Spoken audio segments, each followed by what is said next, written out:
Morgan Stradling with the Rotoscopers, and today I am here with a music review this time. What? Chelsea's not doing a music review? Yeah, it's me. And this time I am doing the Walt Disney Records Legacy Collection, Mary Poppins Edition.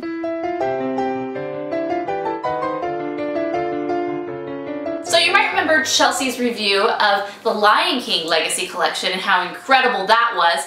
Well, this time I'm back with another Disney classic, and it's Mary Poppins. And Mary Poppins is one of my top movies of all time, so the music is so integral to that film, just as The Lion King was. I mean, that's the whole point of these legacy collections. It focuses on movies where the music really is the key aspect. And this one, it's all the Sherman Brothers. We have Richard and Robert Sherman who did all the music, and this really is sort of documenting that in 3 discs. So first let's talk about the art. With these legacy collections, they came up with new art for this, and this features the art, as all of them do, of the incredible Disney artist Lorelei Bove. And so here's the cover, and as we do the flip through, you'll be able to see more. And what I thought was kind of disappointing in this is she did these incredible paintings depicting different scenes from the film, but in the little booklet, they are so small. They're shrunken just to teeny tiny little bits of what they originally were. I imagine they were pretty large, or at least bigger. So you kind of have to squint to see what's going on, which is kind of sad because she's an incredible artist. The art is beautiful. Even just to look at new Mary Poppins art is worth the buy. Did I just say that? Buy it for the art, but stay for the music. Okay, so the first disc is all the songs and score from the film. I own a previous version of the Mary Poppins soundtrack, and it only has the songs. This has 28 songs and score, so you really aren't missing anything. My other version didn't have the score, so just having the score really brought me into the movie. As I was listening to this track by track, I felt like I was watching the movie live, which was really awesome. And I'm glad that I have this. Just that one disc alone would have made it worth it because my prior disc didn't have that. So disc 2 is broken into 2 parts, the pre-demos and the long lost chords of Mary Poppins.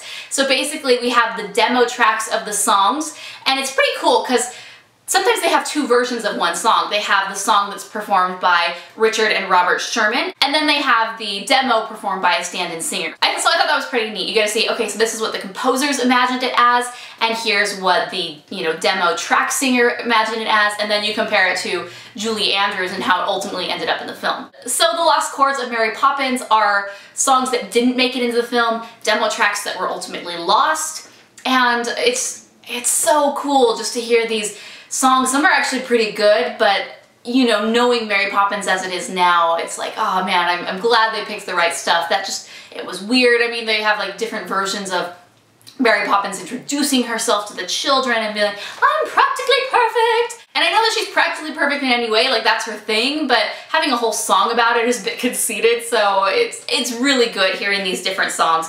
There's one song, Admiral Boom, Boom, Boom, Admiral Boom. Like even Admiral Boom had a song at one point, and he's a very ancillary character, so I'm not sure he warranted a song, which is why we get to see it here. So I have the Jungle Book soundtrack, and that has a few deleted songs at the end of that, and one of them is The Land of Sand from Mary Poppins. The Land of Sand was kind of an alternate lullaby for the children, and if you listen to it, it's a very, very familiar Disney song now. It's actually Ka's song, so they originally wrote it for Mary Poppins. It didn't work out, but they liked the melody enough that they used it again in the Jungle Book. Now, last but not least is disc 3, and this is really interesting. It's P.L. Travers. Basically, we remember from, if you saw Saving Mr. Banks or anything about the making of Mary Poppins, is they recorded all their sessions with P.L. Travers.